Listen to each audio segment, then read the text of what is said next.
نرالی شان کا مالک، مجھے پتہ ہے اگر میں اسی وقت ان کی عظمت کا اعلان کروں تو خود ان کے لیے اور میرے لیے خطرات پیدا ہو جائیں گے۔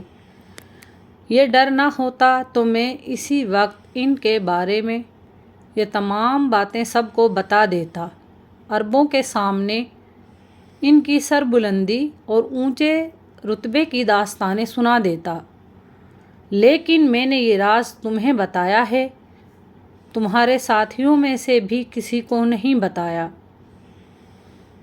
اس کے بعد اس نے عبد المطلب کے ساتھیوں کو بلایا، ان میں سے ہر ایک کو 10 حبشی غلام، 10 حبشی باندیاں اور دھاری دار یمنی چادریں، بڑی مقدار میں سونا چاندی، 100 اونٹ اور عنبر کے بھرے ڈبے دیے۔ پھر عبد المطلب کو اس سے 10 گنا زیادہ دیا اور بولا، سال گزرنے پر میرے پاس ان کی خبر لے کر آنا اور ان کے حالات بتانا۔ سال گزرنے سے پہلے ہی اس بادشاہ کا انتقال ہو گیا۔ عبد المطلب اکثر اس بادشاہ کا ذکر کیا کرتے تھے۔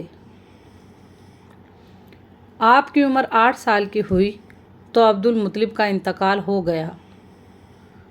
اس طرح ایک عظیم سرپرست کا ساتھ چھوٹ گیا۔ اس وقت عبد المطلب کی عمر 95 سال تھی۔ تاریخ کی بعض کتابوں میں ان کی عمر اس سے بھی زیادہ لکھی ہے۔ جس وقت عبد المطلب کا انتقال ہوا، آپ ان کی چارپائی کے پاس موجود تھے۔ آپ رونے لگے۔ عبد المطلب کو عجون کے مقام پر ان کے دادا کسا کے پاس دفنایا گیا۔ مرنے سے پہلے انہوں نے نبی کریم صلی اللہ علیہ وسلم کو اپنے بیٹے ابو طالب کے حوالے کیا۔ اب ابو طالب آپ کے نگران ہوئے، انہیں بھی آپ سے بے تحاشا محبت ہو گئی۔ ان کے بھائی عباس اور زبیر بھی آپ کا بہت خیال رکھتے تھے۔ پھر زبیر بھی انتقال کر گئے تو آپ کی نگرانی آپ کے چاچا ابو طالب ہی کرتے تھے۔ انہیں بھی نبی کریم صلی اللہ علیہ وسلم سے بہت محبت تھی۔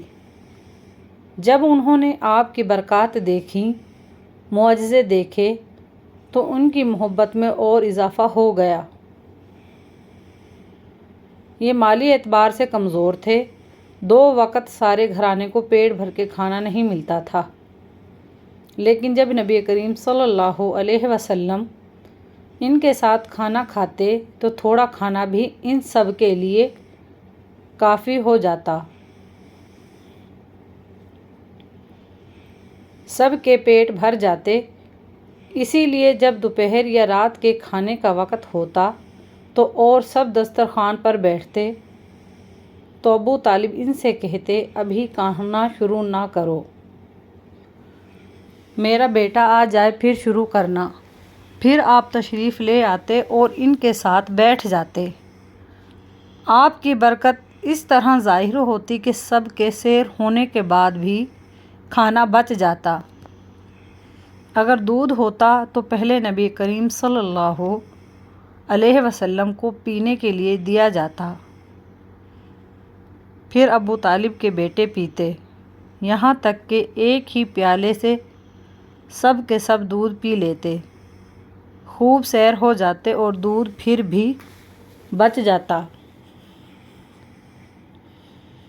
ابو طالب کے لیے ایک تکیہ رکھا رہتا تھا، وہ اس سے ٹیک لگا کر بیٹھتے تھے۔ رسول اللہ صلی اللہ علیہ وسلم تشریف لاتے تو آ کر سیدھے اس تکیے کے ساتھ بیٹھ جاتے۔ یہ دیکھ کر ابو طالب کہتے، میرے بیٹے کو اپنے بلند مرتبے کا احساس ہے۔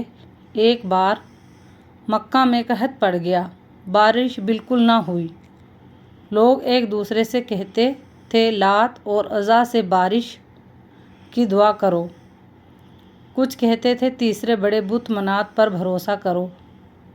اسی دوران